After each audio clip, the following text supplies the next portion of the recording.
Most people think they are bad with money because they lack discipline. They stare at their bank accounts at 3 a.m. doing desperate math, promising that next month will be different. They treat willpower like a bottomless well, but in reality, willpower is a battery that drains every time you make a choice. The wealthy don't have more discipline than you. They just have a system that doesn't require it. Today, we're stopping the 3 a.m. math sessions and replacing them with a system that makes wealth building a mathematical certainty while you sleep. We are moving from being a financial sleepwalker to a financial architect. Every decision you make, from what to wear to how to phrase an email, depletes your cognitive load.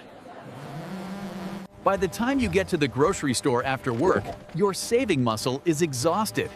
This is called decision fatigue. When you're tired, your brain defaults to the easiest path, which is usually spend. This is why you buy the expensive takeout.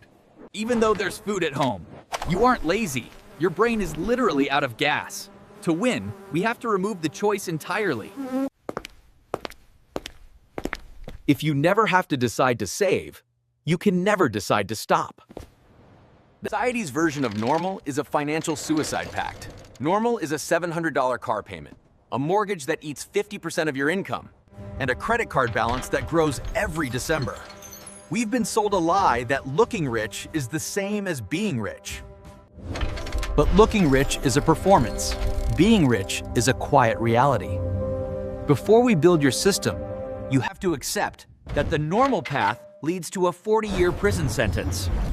We are choosing a different path. The moment your paycheck hits, you have exactly 15 seconds before your brain starts mentally spending it. You see that balance and immediately think about the shoes in your cart or the upgrade for your phone. To beat this, we use the payday routine.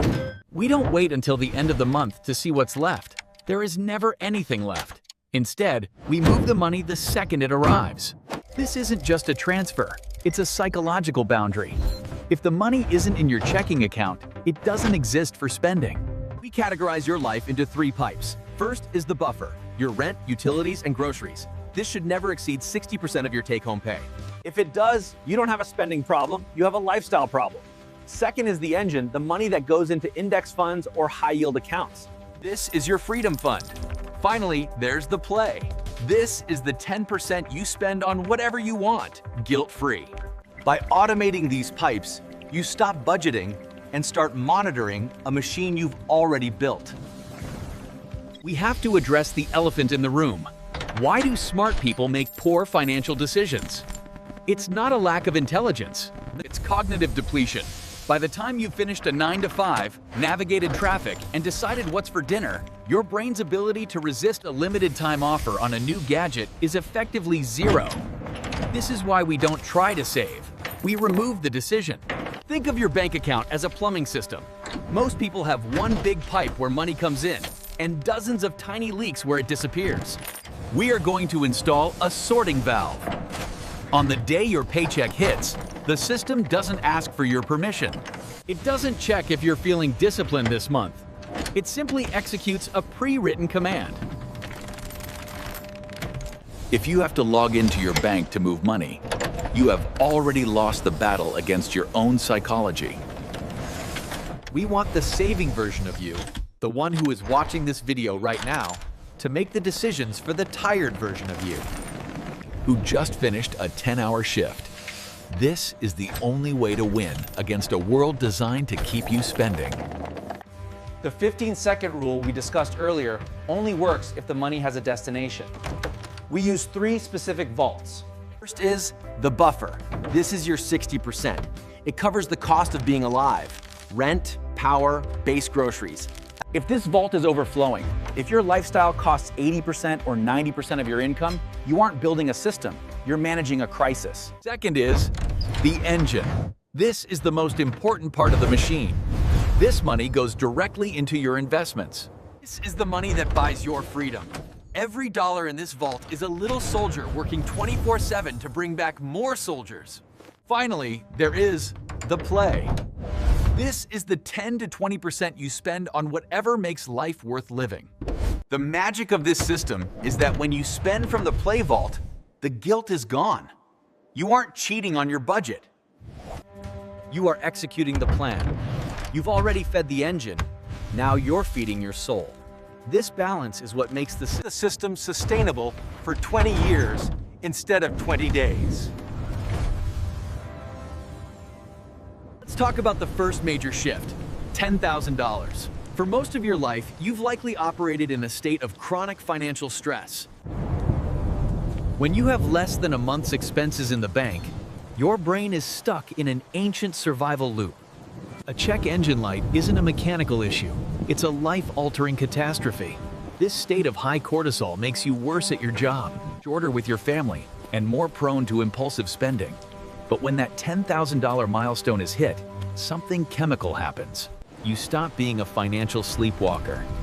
You realize that you can survive a job loss. You can survive a medical bill. That cabin in the clearing gives you the breathing room to think long-term for the first time. You aren't rich yet, but you are finally safe. And safety is the foundation upon which wealth is built. You'll find that once you hit 10,000, the journey to 20,000 feels twice as fast because you're finally making decisions from a place of power rather than a place of panic. $20,000 is where the power dynamic of your entire life shifts. This is the freedom gap. In the corporate world, they rely on the fact that most employees are 2 missed paychecks away from disaster. This is why people stay in toxic environments. This is why people accept stagnant wages. When you have $20,000 in liquid capital, you have purchased at least 6 to 12 months of your own life. You are no longer an employee in the traditional sense. You are a consultant who happens to work there. You don't need their permission to survive. This walking away money allows you to negotiate for higher pay, set better boundaries, or leave a situation that is draining your health.